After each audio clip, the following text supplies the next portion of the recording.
Баршаңызға сәлем. Бүгін біз 2019 жылғы Нетша анимациялық боевигінің сюжетін талдаймыз. Миллиондаған жыл бұрын аспан мен жердің рухани энергиясы тылсым асылтасты дүниеге әкелді. Күн мен айдың энергиясын бойына сіңіре отырып, оның күші ақылға сыймас жылдамдықпен өсті. Алайда табиғаты аралас болғандықтан, ол жақсылық пен жамандықты ажырата алмайтын еді. Сондықтан аспан әміршісі бұл тылсымға тоқтау салу үшін өзінің мәңгілік серіктері Таи мен оның бауыры Шейнді жібереді. Бірақ тылсым асылтасының қуаты сондай, екі мәңгілік періште күштерін біріктірсе де, оған шамалары жетпейді. Себебі ол бауырлардың энергиясын оңай сорып алатын еді. Ақыры аспан әміршісіне өзі араласуға тура келеді. Ол өзінің құдайлық күшімен тылсым асылтасты екіге, жарық асылтасы мен қараңғылық асылтасына бөледі. Жаратушы қараңғылық асылтасына аспан қарғысын түсіреді. 3 жылдан кейін ол жойқын найзағай соққысынан жойылуы тиіс еді. Әмірші екі асылтасты қарап жүру үшін Таиге тапсырып, оған маңызды әрі құпия тапсырма береді. Бұл Шейннің жүрегінде үлкен қызғаныш тудырады. Мәңгілік періште, әмірші өзінің қараңғы өткен шағы үшін өзіне сенім артпағанына кәміл сенімді еді. Таи жаратушының тапсырмасын орындау үшін жерге түседі. Ол жарық асылтасты Чэнтангуань провинциясының билеушісі Ли Цзин мен оның жұбайы Иннің үшінші ұлы болып, қайта туылуын қадағалауы керек еді. Ин құрсағындағы қасиетті нәрестені тұтас 3 жыл бойы көтеріп жүреді. Ақыры босанатын күн жеткенде, билеушінің сарайына аймақтағы көптеген тұрғындар жиналады. Таи жарық асылтасының қайта туылуына арналған киелі орын дайындайды. Алайда арам ойлы Шейн киелі орындағы жарық асылтасын білдіртпей, қараңғылық асылтасына ауыстырып қояды. Нәтижесінде бұл асылтас Ин дүниеге әкелген Нетша есімді сәбидің бойына дариды. Жаңа туған нәресте жан-жағына хаос, үрей мен қирату әкеліп, халыққа отты шарлар лақтыра бастайды. Таи үлкен апаттың алдын алу үшін баланың көзін жойғысы келеді. Бірақ анасы оны өз денесімен тасалап, қорғап қалады. Мейірімді мәңгілік періште сәбидің өмірін қиюға қимайды. Дегенмен ол Нетшаның аса үлкен қараңғылық күшін ауыздықтау үшін оның мойнына алтын тыныштандырушы алқа тағады. Билеуші Ли де сәбиге сарайдан шығуға рұқсат бермейтініне ант етеді. Ал 3 жылдан кейін баланы аспан әміршісі қараңғылық асылтасына түсірген ажал қарғысы күтіп тұрады. Ли мен Таи сәбиге кешірім сұрау үшін аспанға, жаратушыға аттанады. Алайда әміршінің бұлт деп аталатын көмекшісі бұл қарғысты алып тастау мүмкін емес екенін түсіндіреді. Сонымен бірге олар жерге оралмас бұрын, ол екеуіне бір маңызды құпияның бетін ашады. Ли мен Таи үйге оралғанда Нетша әлдеқашан 1 жасқа толған еді. Ауыл тұрғындары жолындағының бәрін жайпап өтетін. Бұл қараңғылық мақұлығынан өлердей қорқады. Соған байланысты Ин ұлын өзінің сарайында ұстап отырады.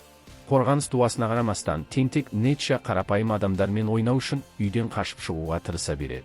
Бірақ мұндай ойындар тұрғындар үшін өлімге әкелетіндей қауіпті еді. Алайда қала тұрғындарының бірі сәбиді демон деп атайды. Бұл Нетшаның жынына тиіп, ол қаланың жартысын талқандауға дайын тұрады. Абырой болғанда Таи дер кезінде пайда болып, баланы тоқтатады. Ли мен Иннің өтініші бойынша Таи Нетшаның ыстық мінезін басу үмітімен, оны сиқырлы суреттің ішіндегі параллельді шынайылыққа алып барып, өзіне шәкірт етіп алады. Періштенің таңғалысына орай, сәби өзі кезінде үйренуге тұтас жарты жыл жұмсаған жасырыну дуасын бір-ақ күнде меңгеріп алады. Таи Нетшаның ата-анасымен келіседі, ал олар сәбиге, бойыңда жарық асылтасы бар, ал сенің басты миссияң зұлымдықпен және демондармен күресіп, бейбіт тұрғындарды қорғау деп өтірік айтады. Бірақ Нетша туғаннан бері өзін шайтанның төлі деп санайтын, адамдарға көмектесуге құлықсыз еді. Ересектер оған ерлік істері арқылы тұрғындардың өзіне деген көзқарасын өзгерте алатынын айтып көзін жеткізеді. Бұл сөздер сәбиге қатты дем беріп, ол Таидің параллельді әлемінде магияны ынтамен үйрене бастайды. Осылайша білінбей тағы 2 жыл өтіп, баланың 3-ші туған күні жақындай түседі. Өзін зұлымдықпен шайқасуға толықтай дайынмын деп есептеген Нетша мұғалімін алдап, біздің әлемге қашып шығады. Осыдан сәл бұрын Қу теңіз қобыжығы адамдарға зиян тигізу үшін судан шыққан еді. Нетша қобыжықты байқап қалып, бұл өзінің сәт екенін түсінеді. Қала тұрғындарына өзінің шынайы батыр екенін дәлелдеу үшін ол іске кіріседі. Өзіне өлім қаупі төнгенін түсінген қобыжық кішкентай қызды ұрлап қашуға тырысады. Нетша жолындағы ешқандай кедергіге қарамастан артынан қуады және байқаусызда балықшылар ауылының жартысын өртеп жібереді. Бала қобыжықты теңіз жағасында қуып жетеді, бірақ оның қазір су бетіне сіңіп, өзін құр қол қалдыратынын үрейлене түсінеді. Кенеттен су беті қалың мұз қабатымен қапталып, аспаннан ғажайып әрі қуатты ауа бейін түседі. Ол батыл түрде қобыжыққа тап береді. Белгісіз бейтаныстың қобыжықты жеңіп, барлық абыройды өзіне иемденіп алатынын көрген Ницше ызаланып, әлгі жаңадан келгенге атылады. Екеуі төбелесіп жатқанда Ао Биннің басынан жамылғысы ұшып кетеді. Оның басындағы айдаһар мүйіздері ашылып қалады. Сол сәтте теңіз қобыжығы жағдайды пайдаланып, аузынан кез келген жанды мақұлықты тасқа айналдыратын улы көпіршіктерді шашады. Ао Бин көпіршіктерден ептілікпен сытылып өтіп, қобыжық жұтып қойған кішкентай қыздың босап шығуына көмектеседі. Бірақ қобыжықтың сілекейі тигендіктен Ао Бин тасқа айналып кетеді. Тапқыр Ницше тасқа айналған жігітті қалқан ретінде пайдаланып, қобыжықты жеңеді де, оны қайтарғыш дәріні беруге мәжбүрлейді. Теңіз қобыжығы қашып құтылады. Ал құтқарылған Ао Бин мен кішкентай қыз Ницшеға алғыстарын айтады. Ницше өзін алғаш рет нағыз батыр ретінде сезінеді. Одан кейін Ницше мен Ао Бин ойнап көңіл көтереді, тез арада дос болып кетеді. Толықтай толқыған Ницше көз жасына ерік береді, өйткені оның бұрын соңды ешқашан досы болмаған еді. Кетер алдында Ао Бин Ницшеға теңіз бақалшағын сыйлайды. Оның көмегімен қажет кезде досын шақыра алатын еді. Көп ұзамай өз ауылдарының қирағанына және кішкентай қыздың ұрланғанына Ницшені айыптаған ашулы тұрғындар пайда болады. Бала адамдарға өзінің оларды теңіз қобыжығынан құтқарғанын түсіндіруге тырысады. Бірақ олар өрт қоюшыға сенбей, оны тағы да Димон деп атап, үлкен қателік жібереді. Сонда Ницше өзін ұстай алмай, әдепсіз тұрғындарды аяусыз жазаламақ болады. Бірақ бақытқа орай Таи мен ата-анасы пайда болып, баланы тоқтатады. Ли ұлының қолындағы демоникалық шырышты байқап, оның өтірік айтпағанын түсінеді. Дегенмен зәресі ұшқан тұрғындарды сендіру мүмкін емес еді. Ал осы уақытта Ао Бин мұхит түбіне, өз үйіне оралады. Өзінің жаңа досы туралы әкесі, айдаһарлар патшасына айтады. Оған жауап ретінде әкесі, Шейннің осыдан 3 жыл бұрын рух меруертін ұрлап кеткенін айтады. Айдаһарлар патшасы оны өзінің ұлы Ао Бин болып қайта туылғанын айтады. Айдаһарлар аспан сотының түрмешілері болу рөлінен және су астында қамалған қобыжықтардан адамдар әлемін қорғап, су түбіндегі тозақы өмір кешуден сұмдық шаршаған болатын. Айдаһарлар рух меруертінен туған жігіттің арқасында, аспан әміршісі соңында оларды лайықты деп танып, аспанға көтерілуге рұқсат береді деп үміттенеді. Осыдан 3 жыл бұрын рух меруерті Ао Бин болып қайта туылғанда, айдаһарлар патшасы Шейнге өзінің ұлын шәкірттікке алуға рұқсат берген еді. Енді тек Ао Биннің ғана әкесінің және бүкіл айдаһар әулетінің тағдырын өзгертуге күші жететін еді. Бірақ бұған Ницше бөгет болуы мүмкін еді. Ао Бин досымен өз отбасының арасында қандай ауыр таңдау жасау керектігін біліп, қатты қайғырады. Осы уақытта Ли отбасы ұлының 3-ші туған күніне орай сән-салтанатты кеш ұйымдастырады.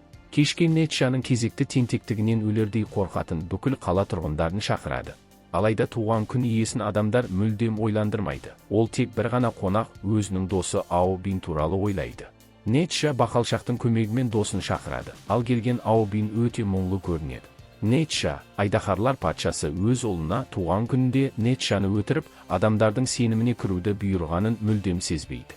Бұл айдаһарларға ақыры аспанға көтерілуге көмектесуі тиіс еді. Көп ұзамай Ницшенің алдында сұм Шейн пайда болады. Шейн балаға өзінің ешқандайда құтқарушы емес, қайта туылған Димон меруерт екенін ашып айтады. Ницше осы жылдар бойы өзін осыншалықты алдап келгеніне қатты қаһарланады. Ол Шейн айтқан сиқырлы дуаны қолданып, өзінің күшін бұғаулап тұрған алтын алқадан босап шығады да, өзінің шынайы демоникалық бейнесіне енеді. Ашудан көзі қарауытқан Ницше жолындағының бәрін қиратып, тіпті өз әкесін де өлтіріп ала жаздайды. Ао Бин бұған жүрегі ауырып қарай алмайды. Ол, Шейн алған алтын алқаны алып, досының бұлқан-талқан мінезін басу үшін, оның мойнына қайта тағады. Өзін сатылып кеткендей сезінген Ницше жақындарын тастап, жақын маңдағы орманда өзінің тағдырын күтуге қалады. Ал Ли Ао Бинде бір шикілік бар екенін сезеді. Ол жігіттің басынан капюшонын жұлып алып, оның басындағы айдаһар мүйіздерін жұртқа ашады. Адамдар бұл болып жатқанның артында айдаһарлар мен сұм Шейн тұрғанын түсінеді. Бұны көрген Шейн өз шәкіртіне, егер бұл өтірік аспан әміршісіне ашылып қойса, тек періштенің өзі емес, сонымен бірге бүкіл айдаһар әулеті мәңгілікке тозақ азабына соқтырылатынын түсіндіреді. Өз әулетін сатқысы келмеген Ао Бин, куәгерлер қалдырмау үшін бүкіл қаланы қалың мұз қабатының астына тірідей көмуді ұйғарады. Тіпті мәңгілік періште Таи де оған бөгет бола алмайды. Бұл уақытта Ницше Таидің көмекшісінен әкесінің аспанда болып, үйге құра алақан оралмағанын біледі.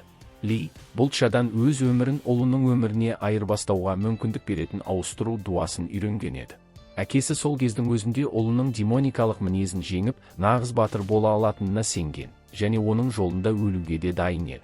Әкесінің бұл құрбандығына қатты толқыған Ницше, Аобинді тоқтату және бүкіл тұрғындарды құтқару үшін қалаға оралады.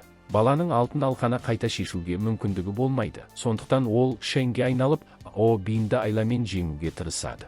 Ал Аобин қаланы жою процесін жылдамдатуды ұйғарып, алып айдаһарға айналады да бар пәрменімен үстінен мұзға салмақ салады. Мыңдаған жазықсыз адамдардың қаза табуы мүмкін екенін түсінген Ницше алтын алқадан босанып қана қоймай, жаудың тегеурініне төтеп беру үшін бірнеше қуатты қолдар өсіріп шығарады. Ницше орасан зор энергия жинап, санаулы секундтарда бүкіл мұзды ертіп жібереді де айдаһар патшасының ұлын жеңіп шығады. Бірақ Ницше Аобинді өлтірмей, оны тағы да өзінің жалғыз досы деп атайды. Осы сәтте аспанда күн күркірейді. Бұл Димон маржанына түскен тәңірлік қарғыстың жуырда Ницшені жойып жіберетінін білдіреді. Жігіт өз тағдырына үнсіз көніп, өзінің орнына әкесін өлімге қиюы тиіс болған сиқырлы тұмарды өртеп жібереді. Өкініштен жасқа толған ата-анасымен соңғы рет қоштасып, қаһарлы найзағайдың отты құшағына қарай көкке самғай жөнеледі. Күтпеген жерден Ницшенің қасына, өмірлік қауіпке қарамастан досына көмектесуге бел байлаған Аобин қосылады. Қол ұстасқан екі дос энергияны бойға сіңіру қабілеті бар, хаос маржанның қуатын босатады. Олар аспан жай отының бүкіл қаһарын толығымен өз бойларына жұтады. Бірақ, өкінішке орай, жігіттердің пенделік денелері мұндай жойқын күшке төтеп бере алмай, күлге айналады. Денелері жойылғанымен тұрғындар мәңгілікке рухани бейнеде аман қалған. Аобин мен Ницше есімді екі батырдың рухына құрметпен бас иеді. Ницше мультфильмі сізге ұнады ма? Өз ойыңызды пікірде бөлісіңіз. Көріп тамашалағандарыңызға рахмет. Келесі кездескенше.